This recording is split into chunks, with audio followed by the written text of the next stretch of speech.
Joining us now on Radio Exposed is Mickey, the drummer from Chicago area punk band August Premier. Welcome to the show. Well, thanks for having me. All right, so you guys have been around for a while, since around 2000. How did things get started for you guys?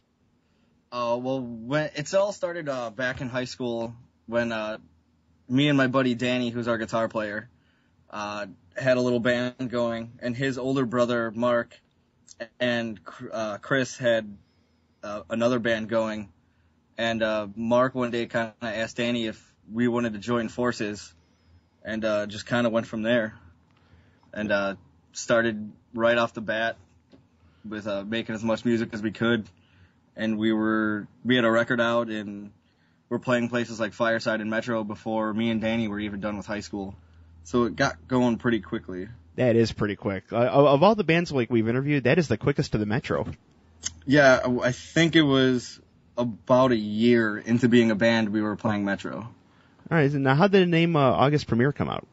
Kind of like everything else with this band, where Danny walked into practice one day and said he wanted to start a progressive rock band called August Premier, and we were like, that's the band name. Okay, yeah.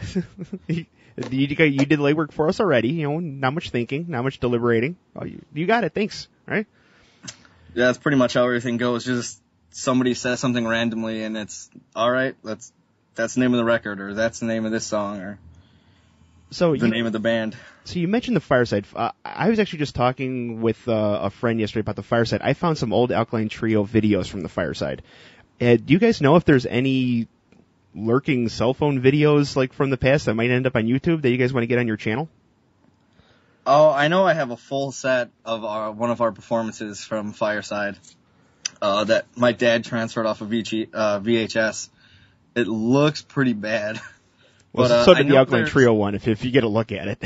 Oh, yeah. I mean, like all the videos from Fireside, it went down in like 2004 before everybody had really nice phones and stuff.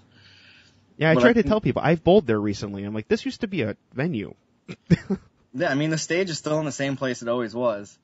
But yeah, I mean, I've been bowling there since, and it's really weird seeing that's where I spent most of my high school days. And I mean, I couldn't even drink yet when we were playing there, which was a really big disappointment to me. Yeah, that does suck. Like, if you can't perform and drink, like, really? I mean, of course there's the music, right? Yeah, I mean, after all, our last record was called Fireworks and Alcohol, so we are quite the drinkers. All right, so growing up throughout the early years and your early stages with August Premier, what are some of the bands that have influenced you? We have tons of influences. The biggest bands that were the kind of idea we had going into creating August Premier's music were like really early Atari stuff. Alkaline Trio was probably the most common ground we have between all of us and bands that we like. I mean, I grew up as a metal kid, so I was listening to like Pantera and Metallica and Megadeth and all that stuff. Danny and Mark grew up listening to kind of bluesy stuff from their dad and like King's X and progressive rock stuff like that. And then Chris grew up like a pop punk kid because of his older brother Tim. So this big mesh of influences. I mean, everything from Rush, Zeppelin to Screeching Weasel, Alkaline Trio. It's just we don't stop anywhere for influence. It's kind of all over the place. Now, as a drummer, a little more specific question on that part. Are there any drummers that have influenced you? That you looked at them like, I want to be like that? As far as punk drumming, Dave Ron, who played in RKL and then Lagwagon, Me First and the Gimme Gimmes, Hot Water Music for a bit. Then Derek Grant, who's the current Alkaline drummer, but he was the drummer in the Suicide Machines. Mm-hmm. And he's just like a god. And then Glenn Porter, who was the original drummer for Alkaline, or the second drummer, I should say. And then he was also in 88 Fingers Louie, who were a huge influence. I grew up listening to a lot of Rush, so Neil Peart was a huge influence. John Bonham was a huge influence. So for me, drumming isn't stuck to one genre. It's just kind of like, if you're good, you're good. Mm-hmm. Just kind of mesh it throughout all the stuff you listen to. Just a little bit here, a little bit there. Yeah, like most drummers that I know, and drummers have these little clubs that all drummers always get along, is that everybody always kind of gives tricks and tips and secrets away to everybody else, and it's like friendly competition, like, oh, you can do that, I can do this, and then you kind of combine stuff and grow, and that's what I was taught at an early age, is just kind of see what other guys are doing, feel what they're doing, and figure stuff out and have fun with it. Okay, well, over the years, you guys have been, you've been on tour a lot, you've been out with a lot of bands. Which ones have been one of the ones that, like, really stood out as being, like, really cool guys, or, like, real stand-up guys, real fun guys to be around? Probably the band we toured with the most, which was Alistair, being that we're so close with them, with Chris's brother being their singer. Mm-hmm. So, I mean, it was kind of like having a brother band, like, as close as possible. They've always been huge supporters of our band. I mean, Tim even has an August Premier tattoo. Like, they brought us on our first tour, and every chance they can, they do everything they can for us. So they're definitely the most fun to go out with. Mm-hmm. Any other, like, bands like you didn't know that you're like, you know, like, I'm touring with these guys. They ended up being pretty cool. Most bands are like that. We went out with Lucky Boys Confusion and had never met them before. And by the end of the tour, we were all really good friends, and still to this day, we're all really good friends. I've never seen them live, but I've seen everything that they've done since. They're like their side groups. Like I'll be watching a show, and all of a sudden, you know, there's him again. I'm like, how many bands is this guy in? Yeah, Stubby's in a million. Let's see. You mentioned Alistair. You guys were in the Somewhere Down There Fullerton video, huh? Chris and Mark were, yes. Chris is the kid with the fro. Mm-hmm. Before we got signed to Fueled by Ramen, Chris was filling in for Alistair because he was the easiest choice. He already knew all the songs, and they needed somebody right away, so they pulled Chris over, and Chris got to tour with them and do a bunch of stuff, which helped us promote in the end. So it was pretty cool, but he got to be in that video. And Mark, our bass player, was also in it as being the kid sitting on the floor in the opening shot when Chris walks by. All right. Now you mentioned Fueled by Ramen. You guys were signed with them for a while. Whatever happened with that? We signed with them in late 2002, early 2003. It was just kind of just a situation where we didn't kind of see eye to eye with the label. Mm-hmm. And we ended up recording with somebody we really kind of didn't want to record with and who really didn't understand what we were doing as a band musically. So it wasn't like a super pleasant recording experience. And it was just a lot of problems from there. We weren't really happy with the record. The label ended up not being happy with the recording. And it was this problem where we started getting rejected tours because of the record. And it was, we felt at that time we probably should just part ways. Okay. Now, like we were talking a little bit off the air. You guys had a little bit of a breakup, huh? Like, yes. What happened with that? Which was a direct result of the Fueled by Ramen record. It was just kind of that point where we were all talking and it was just like, you know, we like the songs on the record. We're just not proud of the presentation it has. Like, do we really want people listening to this? Can we, as a band, fully go out and support this record for another, like, a year and a half? And, you know, it was just, we all decided we couldn't really do that. So we made the conscious decision just to call it quits. And, you know, we were all still really good friends the entire time. So it wasn't like a huge, you suck and yelling at each other breakup. It was just a really conscious decision just to, we're not really big on this record. There's nothing we can do. Let's just stop. So that's pretty much what happened. So how long were you guys done for before you guys decided to put the band back together?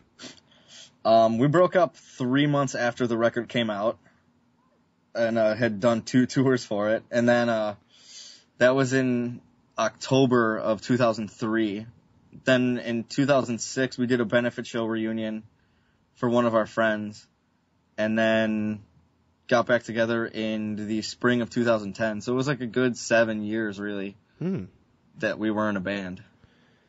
All right, that's a good feel-good story. Like you guys are putting out a new a CD. You guys are working on one right now. Oh yeah, we actually just finished recording 2 weeks ago with the wonderful Matt Allison, and it was probably the best choice of person we could have gone to for recording. The man's a legend in his own time. I mean, he's responsible for Alkaline Trio, the Smoking Popes, the Lawrence Arms, the Falcon, Dead to Me. He's in with the Menzingers right now. Like every really good Chicago punk rock album has his name on it. Those are all really good bands too. So some of my favorites right there. We were talking about it in the studio, just being like, this guy really is the sound of Chicago. And it was just amazing, the list of bands that he's done, and like 99% of the records he's done, we're all really big fans of. Now, do you have a CD release date yet, or is that still being talked about a little bit? We're still talking about it with the label, the wonderful guys over at Pacific Ridge, who did the Alkaline Trio tribute. We've been tossing around December, so it's probably going to be early to mid-December, I'd assume, just in time for Christmas. Have you picked a location? Is it probably going to be in Chicago for the CD launch? It's definitely going to be in Chicago. I don't know if we'll do it in the city or the suburbs, but it's definitely going to be all ages. I know the guys at MP Shows are interested in doing it. Reggie's would more than likely do it. They did our comeback show, and I've known Reggie's guys since they were record breakers out in Arlington Heights or wherever they were. Yeah, it's another good venue too. Yeah, I mean, I worked there for a year and a half, so I'm really close with them. The Brower House showed some interest, so I mean, we kind of have a nice pick of where we want to do it. And we're actually tied with the Brower House. We interviewed a couple of the bands that they had coming up just as they were opening. Nice. It's a good place. Yeah, awesome specials too. Anyone that wants to get out there, you have like a $2 hams. Like, if you're thirsty for $2 hams, that's your place. That's what we refer to as somebody's dad's garage beer. It tastes just like if you went into your friend's garage and took his dad's beer. Doesn't it? Yeah, it does kind of have that taste a little bit. Yeah, it's like you're 14 years old and you sneak a beer from your dad's garage. It just has that metal can taste. Maybe you made me thirsty all of a sudden. So, what have been your favorite places? You've been out for a long time. You mentioned Reggie's. You mentioned a couple other places. What has been your real favorite venue that you want to play at, or that you have played at? One of the best venues was, it's closed now. It was in Minneapolis. It was owned by Prince. I can't even remember the name. It's changed so many times. But well, just like Prince. Yes. I mean, the place had purple velvet drapes everywhere, and it was pretty ridiculous. And for 2 years, it was named after a logo.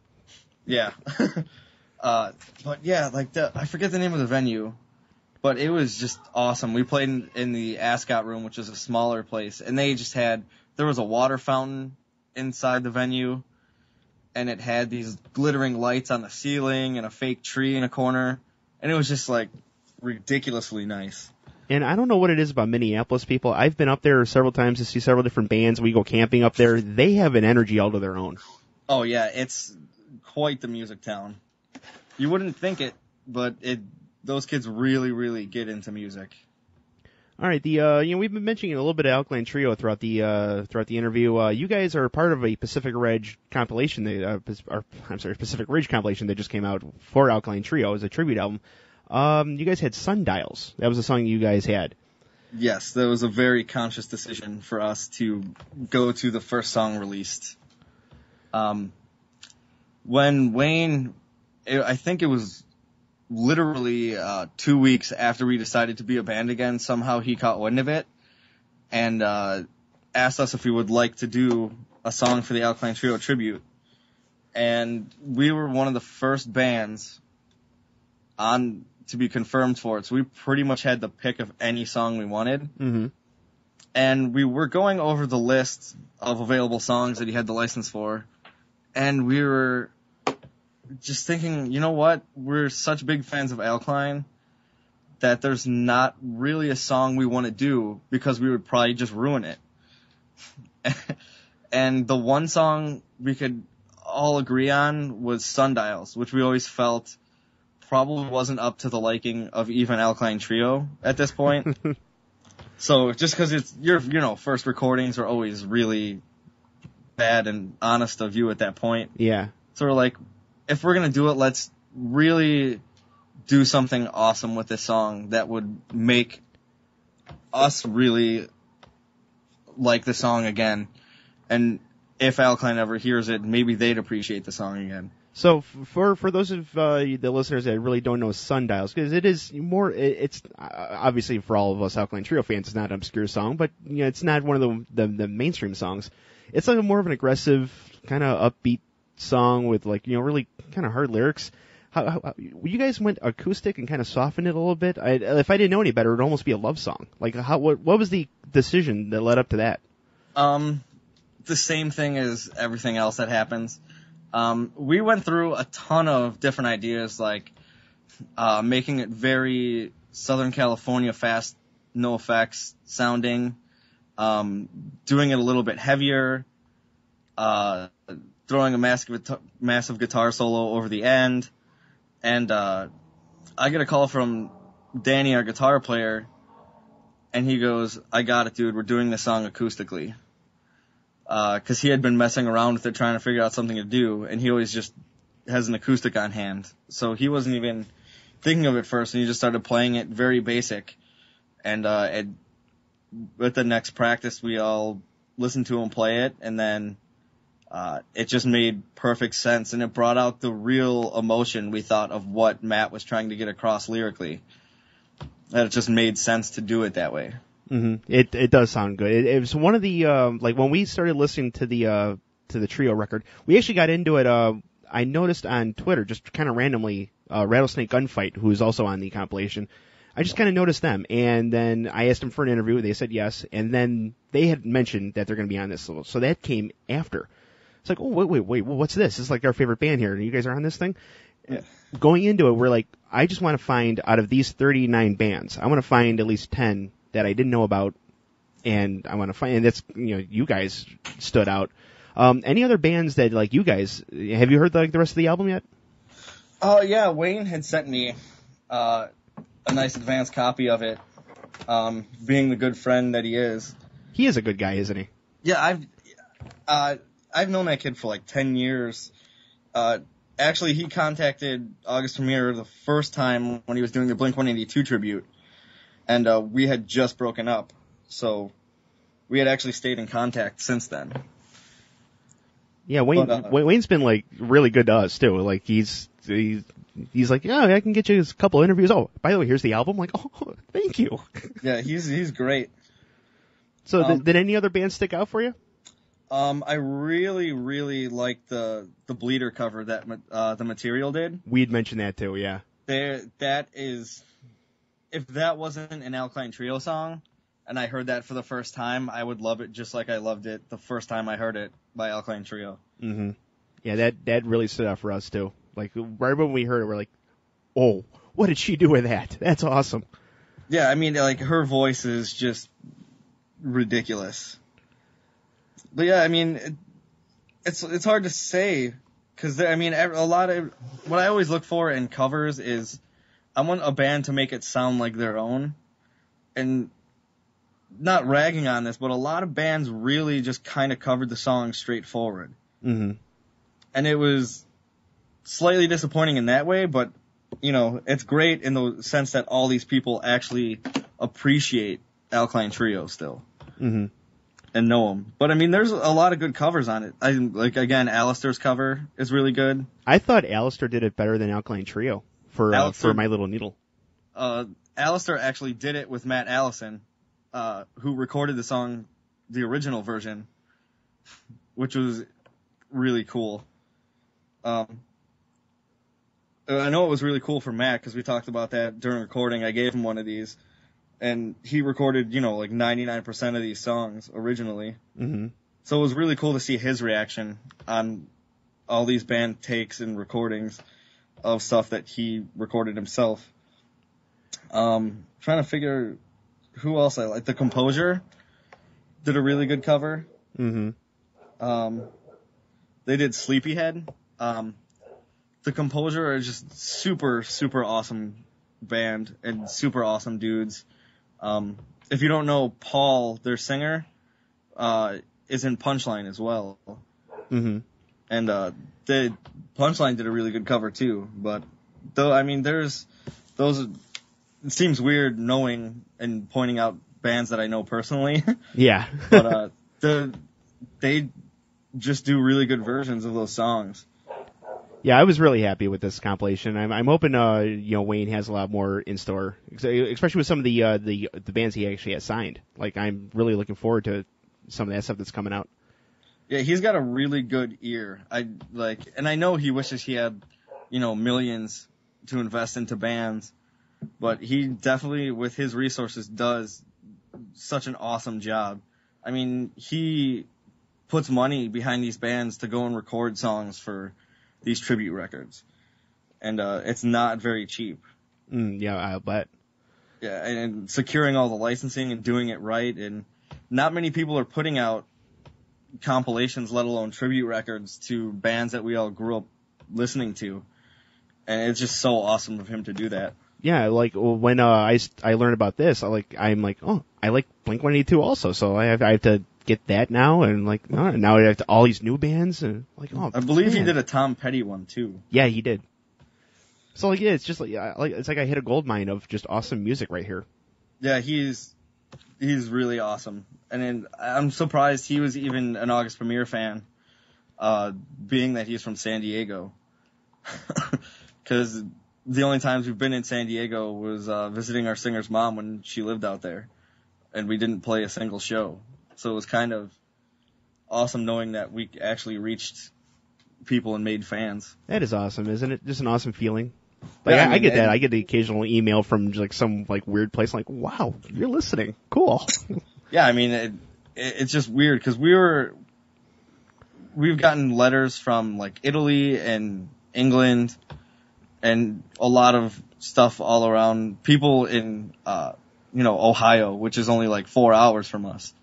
But it's just weird to know that we came back and people still care, and that our music actually got to people and meant something. All right, so getting back to your music, you have a show this Friday, which won't help anyone listening to this because this will air Sunday.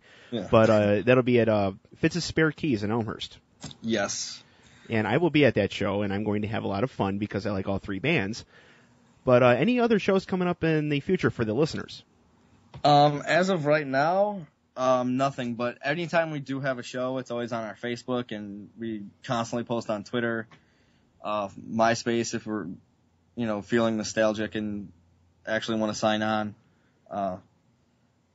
But we're trying to take it a little slow right now until almost the record release, and really plan an awesome record release show with a bunch of our friends and make it a really fun night for everybody. So, I mean, and we want to be like fully prepared, because when we actually do the record release show, we will be playing the record front to back live. That would be awesome. So we always kind of wanted to do that, and it seemed like a perfect opportunity. New record, brand new songs, brand new take on the band. Let's just go out and play the entire record front to back. And it's funny you mentioned MySpace, because we're going to be getting into this later in the show, actually, is some of the social networking stuff that's been going on. MySpace, I guess the bands have reclaimed it. Like, if you like a band, or if you want to like get to know bands, get back on MySpace, because they're there and their stuff is there. Like, that's, yeah, I mean, I still long for the days of MP3.com, so. Oh, you're really nostalgic. Oh, yeah. I mean, MP3.com was perfect. And then, they got bought out like everybody does, and then Pure Volume came out, and then MySpace came out with their music stuff, and it just keeps changing.